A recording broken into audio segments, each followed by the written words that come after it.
4 കെട്ടാമെന്ന് പറഞ്ഞിട്ട് ഓടി നാടിച്ചാടിക്കിടന്ന് പെണ്ണ് കിട്ടുന്ന ചങ്ങാതിമാരുണ്ട്.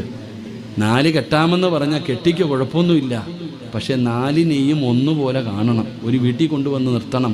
ആർക്കും ഇടയിൽ വേർതിരിവ് കാണിക്കരുത്. ചിന്ന വീടും വലിയ വീടും ആകരുത്. അള്ളാഹു കാത്തിരക്ഷിക്കുമാറാകട്ടെ. ഇതെങ്ങനെ ചിലവിന് പോലും കൊടുക്കാത്തവരില്ലേ? ഭാര്യയ്ക്ക് ചിലവിന് പോലും കൊടുക്കാത്ത ഭർത്താക്കന്മാരുണ്ട്. നാട്ടുകാരുടെ മുമ്പിലൊക്കെ വലിയ ആളാണ്. പെണ്ണും പിള്ളേടെ ചോദിക്കണം, അറുത്ത കൈക്ക് പോലും ഉപ്പ് തക്കത്തില്ല, ഒന്നും കൊടുക്കത്തില്ല. ചുമ്മാതല്ല പെണ്ണുങ്ങളൊക്കെ അടിച്ചു മാറ്റുന്നത്. അള്ളാഹു ഈമാൻ തരുമാറാകട്ടെ.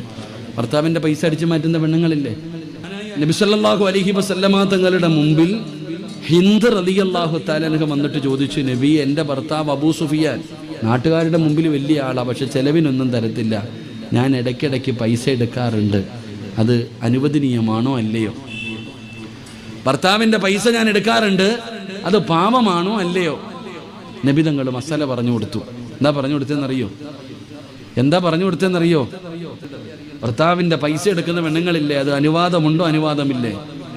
ഹിന്ദിനോട് നബി തങ്ങൾ പറഞ്ഞു, ഹിന്ദിന് ചെലവിന് തന്നെ കൊടുക്കാറില്ല, ആവശ്യമുള്ളത് പോലും കൊടുക്കാറില്ല. അപ്പോഴാണ് ഹിന്ദ് എടുക്കുന്നത്. അപ്പം നബി തങ്ങൾ പറഞ്ഞു, നിനക്ക് ആവശ്യമുള്ളത് എടുത്തുകൊള്ളാൻ മഹാനായി നബിയിനാ റസൂലുള്ളാഹി. ഉറക്കെ പറ, നബിയിനാ റസൂലുള്ളാഹി. ആവശ്യമുള്ളത് എടുത്തോളാം. യതീംഖാനയിലാക്കാതിരുന്നാൽ മതി. പാവത്തിന് അടിച്ചു മാറ്റിയേക്കരുത് മൊത്തം. അപ്പോൾ ചില മുതൽ ഭർത്താക്കന്മാർ ചെലവിന് കൊടുക്കാത്തവരുണ്ട്. അവരുടെതല്ലേ എടുക്കുന്നത്. ചെലവിന് കൊടുത്താൽ എടുക്കേണ്ട ആവശ്യമില്ലല്ലോ. ഇനി പോക്കറ്റിൽ പൈസ വെക്കണ്ട. അള്ളാഹു കാത്തിരക്ഷിക്കുമാറാകട്ടെ.